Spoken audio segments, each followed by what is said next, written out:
Dear viewers, welcome to English Literature with Malahat. If you are new here, do subscribe. Welcome back to my channel viewers. आज की video में हम बात करेंगे literature की दो ऐसी अजीम हस्तियों के बारे में जिनका ताल्लुक तो मुख्तलिफ सेंचुरीज से था, लेकिन इनकी सोच एक जगह आकर आपस में मिल गई। एक तरफ है नोबल इनाम याफ्ता रविंद्रनाथ टैगोर और दूसरी तरफ 15th सेंचुरी के मशहूर मिस्टिक पोइट कबीर दास। क्या आप जानते हैं कि टैगोर ने कबीर के वर्क को दुनिया भर में मशहूर करने के लिए क्या खास काम किया? आइए आज की इस वीडियो में सॉन्ग्स ऑफ कबीर और टैगोर की लिटरेरी खिदमात के बारे में इन डेप्थ तरीके से जानने की कोशिश करते हैं। व्यूवर्स, इंट्रोडक्शन से स्टार्ट लेते हैं। रविंद्रनाथ टैगोर ने 100 वर्क्स को ट्रांसलेट किया कबीर के, जो कि 15th सेंचुरी के इंडियन मिस्टिक पोइट थे। व्यूवर्स, उन्होंने इस वर्क को टाइटल दिया 100 poems of Kabir, also known as songs of Kabir. और व्यूवर्स, वो फर्स्ट टाइम पब्लिश की गई 1915 में। व्यूवर्स, अब आप सोच रहे होंगे कि रविंद्रनाथ टैगोर कौन है, क्योंकि हमने कबीर दास के बारे में तो समझ लिया कि वो 15th सेंचुरी के इंडियन मिस्टिक पोइट थे। सो viewers, Rabindranath Tagore Bengali poet, writer और प्ले राइट हैं, फिलोसोफर भी हैं, सोशल रिफॉर्मर और पेंटर भी हैं। 1861 में इनका जन्म होता है और 1941 में इनकी डेथ हो जाती है। व्यूवर्स, ये नॉन यूरोपियन थे, यानी कि इंडियन थे, लेकिन इन्होंने नोबल प्राइज मिला लिटरेचर में 1913 में। व्यूवर्स, आइए आगे चलकर हम पढ़ते हैं कि आखिर उन्होंने, यानी कबीर दास के, वो भी जो एक 15th सेंचुरी के मिस्टिक राइटर और पोइट थे, उनके वर्क को आखिर क्यों ट्रांसलेट किया इंग्लिश में और 100 सिलेक्टेड पोएम्स को ही क्यों किया। टैगोर ने कबीर के वर्क को इंग्लिश में क्यों कन्वर्ट किया? कबीर के आफाकी पैगाम को हिंदुस्तानों से निकाल कर पूरी दुनिया तक पहुंचाना, क्योंकि व्यूवर्स, टैगोर को लगता था कि जो वर्क कबीर ने लिखा है, दुनिया को चाहिए कि वो उसको समझे। दैट्स वाई व्यूवर्स, उन्होंने कहा कि इसको ट्रांसलेट किया जाए इंग्लिश में, ताकि ये सिर्फ हिंदी ज़ुबान तक ना महदूद रहे। हर वो इंसान जो इंग्लिश पढ़ता और जानता हो, उनके वर्क को पढ़े और समझे।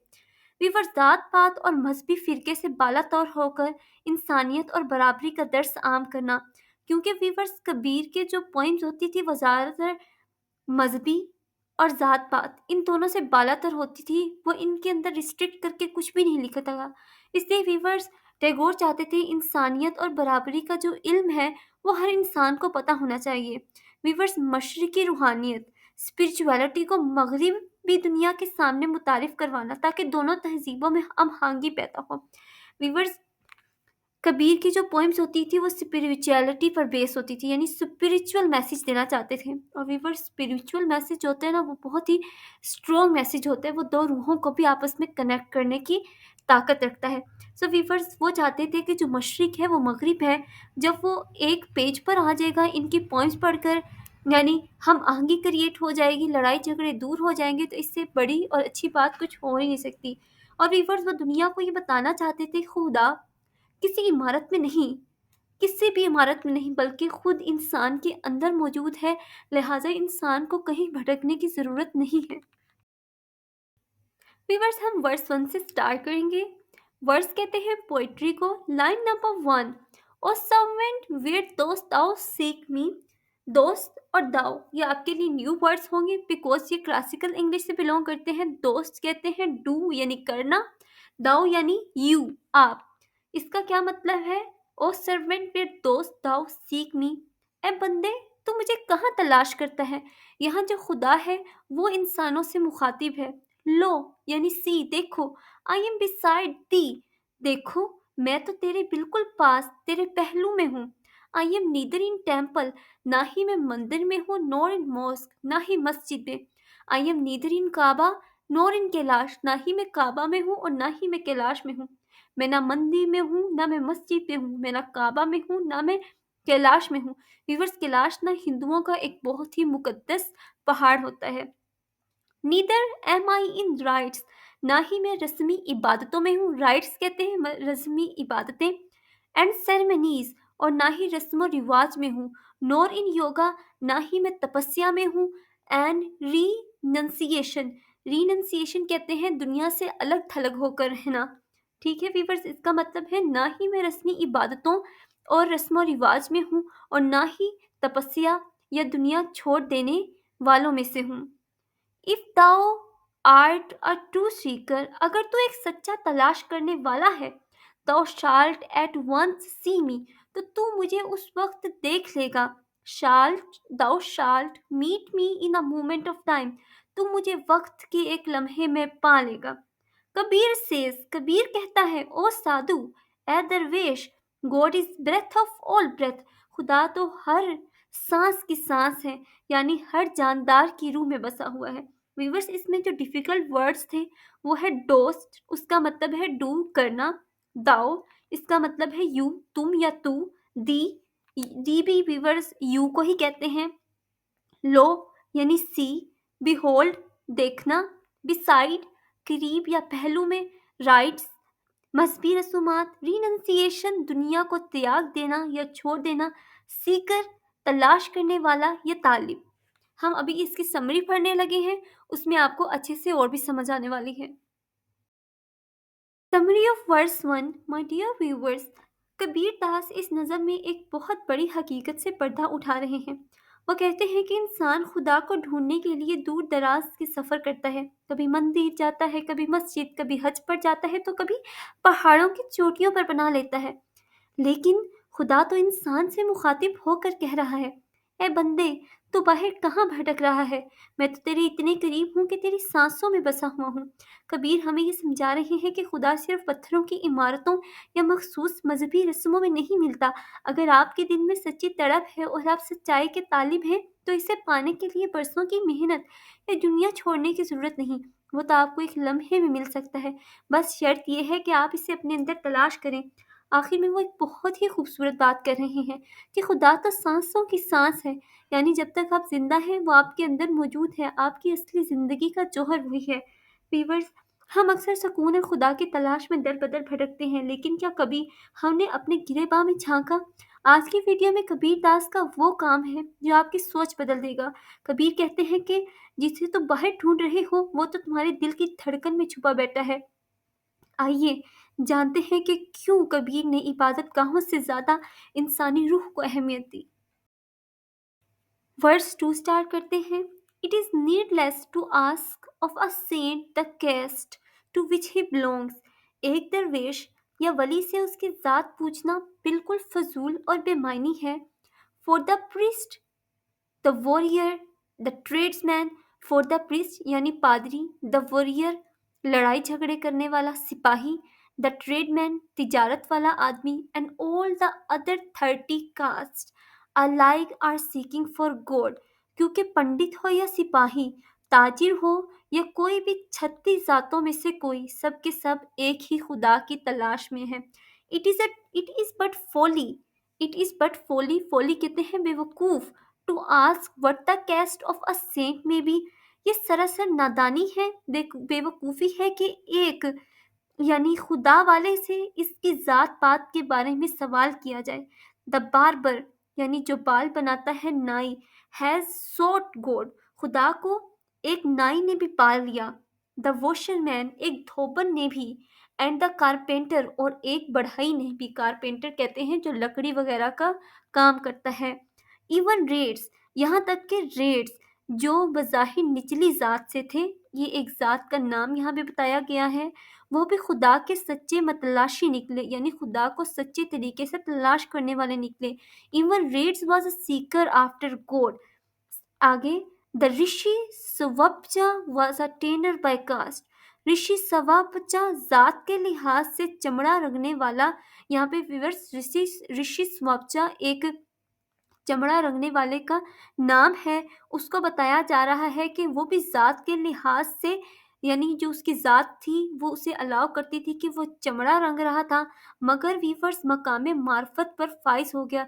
लेकिन वीवर्स खुदा की तलाश करते करते उसकी ज़ात उसके आगे नहीं आई और उसने बहुत अच्छा मकाम पा लिया। Hindus and Muslims alike have achieved that and. Hindu हो या मुसलमान, दोनों ने ही इस आखिरी मुकाम सच्चाई को पा लिया है। वेयर, जहाँ remains no mark of distinction, जहाँ पहुंचकर फर्क करने वाली तमाम निशानियां खत्म हो जाती हैं। व्यूअर्स, यहाँ पर ना मेनली कंट्रास्ट दो रिलीजन्स का ही हमें नजर आता है, हिंदूज एंड मुस्लिम्स। इसमें व्यूअर्स जो मुश्किल वर्ड्स थे वो थे नीडलेस, जो फर्स्ट लाइन में थर्ड वर्ड है उसका मतलब है जिसकी जरूरत ना हो, फजूल। व्यूअर्स, कास्ट कहते हैं जात पात बरादरी को। सीकर, तलाश करने वाला। फोली, इट इज बट फोली, फोली का मतलब होता है वीवर्स नादानी, बेवकूफ़ी। ट्रेड्समैन कहते हैं ताजिर या व्यापारी करने वाला। टेनर वीवर्स कहते हैं चमड़ा रखने वाला। डिस्टिंक्शन कहते हैं फर्क करना। अलाइक, एक जैसे। चलिए वीवर्स, आगे चलकर इसकी समरी करते हैं वर्स 2 की। इस पोइम में कबीर दास इंसानियत का एक बहुत बड़ा सबक दे रहे हैं। वो कहते हैं कि जब हम खुदा वाले या दरवेश के पास जाते हैं तो हमें इसकी ज़ात या ख़ानदान नहीं देखना चाहिए, क्योंकि रूहानियत का ताल्लुक खून या नस्ल से नहीं, खून या नस्ल से नहीं बल्कि रूह से है। कबीर मिसाल देते हैं कि खुदा की मोहब्बत किसी खास तबके की जागीर नहीं है, चाहे वो कोई बड़ा सिपाही हो या कोई मामूली काम करने वाला बार्बर या कारपेंटर। जिसके दिल में तड़प है वो खुदा को पा लेता है। वो बताते हैं कि सच्ची बंदगी के मकाम पर पहुंचकर ये फर्क मिट जाता है कि कौन हिंदू है और कौन मुसलमान। वहाँ सिर्फ इंसान और उसका खालिक बाकी रह जाते हैं।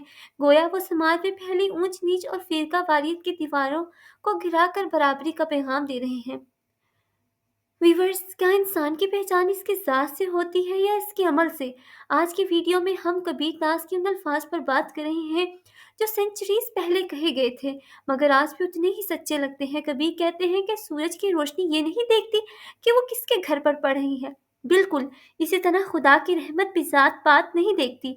आगे आगे चलकर देखते हैं कि कबीर ने किस तरह सोसाइटी के इन झूठे मेजरमेंट्स को रद्द किया। Deny verse 8, within this earthen vessel are bowers and groves, and within it is the creator. Within this earthen vessel, earthen vessel कहते हैं मट्टी के बर्तन, लेकिन यहाँ पर इंसानी जिस्म कहा गया है।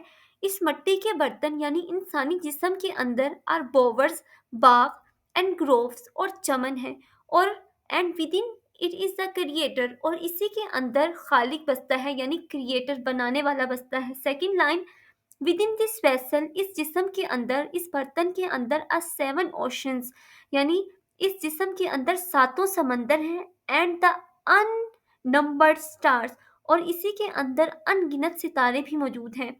Third line, the touch stone, touch stone viewers कहते हैं ऐसा पत्थर जिस परखने वाला पत्थर जिस पर हीरे को रगड़कर पता लगाया जाता है कि वो असली है या नकली। द टच स्टोन, परखने वाली कसौटी। And the jewel appraisal, jewel appraisal कहते हैं हीरों का जौहरी यानी हीरों को परखने वाला। आर विदन, वो भी तुम्हारे अंदर ही छुपा हुआ है। एंड विदिन दिस वेसल, और इस इंसानी जिस्म के अंदर, मट्टी के बर्तन के अंदर, द इटर्नल साउंड डेथ, इस जिस्म के अंदर वो असली आवाज यानी खुदा की पुकार गूंजती है। इटर्नल साउंड डेथ से यहाँ पर वीवर्स क्या मुराद है? खुदा की पुकार गूंजती है। And the spring wells up, और इसी के अंदर से चश्मा फूटता है यानी रूहानियत बसती है। वीवर्स, आखिरी लाइन है, कबीर सेज, कबीर कहता है लिसन टू मी, ए मेरे दोस्त, लिसन टू मी, मुझे सुनो माय फ्रेंड, मेरे दोस्त, मुझे सुनो मेरे दोस्त, my beloved Lord is with in, मेरी बात, कबीर कहता है ए मेरे दोस्त मेरी बात सुन, मेरा प्यारा रब तो मेरे अंदर ही मौजूद है। वीवर्स, इसमें डिफिकल्ट वर्ड्स थे। अर्थन वेसल यानी मिट्टी का बर्तन, यहाँ इससे मुराद इंसानी जिस्म है। बोवर्स एंड ग्रोव्स, सायादार जगह और दरख्तों के झुंड यानी बागो बहार। अननंबर्ड, जिन्हें गिना ना जा सके, बेशुमार। टच स्टोन, सोना परखने वाला पत्थर। जुअल अप्रेजर, जौहरी जो हीरे की कीमत और असलियत पहचानता है। इटर्नल, जो हमेशा से हो और हमेशा रहे। साउंड है, गूंजने वाला आवाज। वेल्स अप, उभरना, ये चश्मे की तरह फूटना। आगे चलकर वीवर्स इसकी भी समरी करते हैं। समरी स्टार्ट करते हैं वर्स 8 की। वीवर्स, इस पोइम में कबीर दास एक हैरत अंगेज बात कह रहे हैं। वो कहते हैं कि जो हमारा जिस्म है, जिसे हम सिर्फ गोश्त समझते हैं, ये दरअसल एक छोटी सी कायनात है। कबीर कहते हैं कि तुम्हें बाहर के बागात, समंदरों या सितारों को देखने की ज़रूरत नहीं, क्योंकि कायनात की हर खूबसूरती तुम्हारे अंदर मौजूद है। यहाँ तक कि वो जौहरी जो सच और झूठ में फ़र्क करता है, यानी आपकी अक्ल और ज़मीर, वो भी आपके अंदर है। सबसे बड़ी बात यह है कि वो रब जिसे पानी पाने के लिए लोग जंगलों का रुख करते हैं, वो इसी मिट्टी के बर्तन यानी आपके वजूद में क़याम पज़ीर है। कबीर हमें पैगाम दे रहे हैं कि जो खुद को पहचानो, जो खुद को पहचान लेगा, सेल्फ रियलाइजेशन कर लेगा, वो व्यूअर्स खुदा को भी समझ लेगा, क्योंकि जिसने खुद को पहचान लिया उसने अपने रब को पहचान लिया। आपके अंदर ही वो चश्मा है जो आपकी रूह को सैराब कर सकता है। व्यूअर्स, क्या आपने कभी सोचा है कि आपके वजूद की हकीकत क्या है? कबीरदास कहते हैं कि आप सिर्फ एक मिट्टी का पुतला नहीं है, बल्कि आपके अंदर पूरी कायनात समाई हुई है। सितारे हों, समंदर हो या खुद खालिक़े कायनात, सबका पता आपके अपने दिल के अंदर से मिलता है। आज की इस वीडियो में हम इंसानी जिस्म के इस छुपे हुए खजाने के बारे में बात कर चुके हैं, जिसे कबीर ने मिट्टी का बर्तन कहा है। व्यूअर्स, आइए इस गहरी हकीकत को समझते हैं और इस पर अमल करने की कोशिश करते हैं। व्यूअर्स, अब तो आपको पता चल गया होगा कि रविंद्रनाथ टैगोर ने कबीर के वर्क को ट्रांसलेट करने की हिम्मत क्यों की। व्यूअर्स, क्योंकि वो बहुत ही पावरफुल बातों के बारे में लिखते थे, ऐसी बातें जिसका पता होना हर इंसान के लिए बहुत ज़रूरी है। व्यूअर्स, क्योंकि आजकल हम सब ही एक रेस का हिस्सा बन चुके हैं, जिसमें कभी कभार हम रुक कर खुदा को तलाश करने की कोशिश करते हैं, कभी कभी सवाल भी करते हैं कि आप कहाँ हैं। और अगर हम उन्हें सच में देखना चाहते हैं, उनकी प्रेजेंस को महसूस करना चाहते हैं, तो सिर्फ हमें सेल्फ रियलाइजेशन करनी होगी, खुद को तलाश करना होगा, तो हम खुदा को भी तलाश कर लेंगे। Viewers, so viewers, I hope आपको आज का मैसेज पसंद आया होगा। व्यूवर्स, अगर तो आपने पीके फिल्म देखी हुई है, तो आप आज के मैसेज को उससे बहुत ज़्यादा रिलेट कर सकते हैं, और अगर जिन लोगों ने नहीं देखी तो मैं प्रिस्क्राइब करती हूँ कि वो ज़रूर देखें। और व्यूवर्स, अभी हमने इसका हाफ पार्ट डिस्कस किया है, इंशाल्लाह नेक्स्ट वीडियो में हम इसका हाफ रिमेनिंग पार्ट डिस्कस करेंगे। तब तक के लिए सब्सक्राइब करें, अपने फ्रेंड्स के साथ शेयर भी करें। Thanks for watching.